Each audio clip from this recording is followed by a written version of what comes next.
کسی گاؤں میں ایک غریب نائی رہا کرتا تھا جو ایک درخت کے نیچے کرسی لگا کر لوگوں کی حجامت کرتا تھا اور مشکل سے گزر بسر ہوتی تھی۔ اس کے پاس رہنے کو نہ گھر تھا، نہ بیوی تھی، نہ بچے تھے۔ صرف ایک چادر اور ایک تکیہ اس کی ملکیت تھی۔ جب رات ہوئی تو وہ ایک بند سکول کے باہر چادر بچھاتا، تکیہ رکھتا اور سو جاتا۔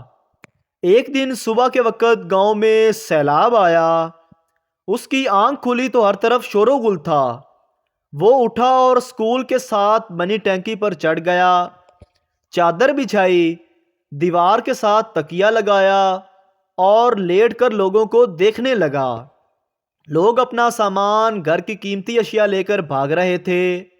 کوئی نقدی لے کر بھاگ رہا ہے، کوئی زیور، کوئی بکریاں، تو کوئی کچھ قیمتی اشیاء لے کر بھاگ رہا ہے۔ اسی دوران ایک شخص بھاگتا آ رہا تھا۔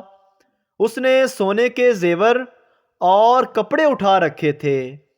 جب وہ شخص اس نائی کے پاس سے گزرا اور اسے سکون سے لیٹے ہوئے دیکھا تو غصے سے بولا، اوئے، ساڈی ہر چیز اجڑ گئی ہے، ساڈی جان تے بنی ہوئی ہے تے تو ایتھے سکون نال لمیا پیا ہویا ہے۔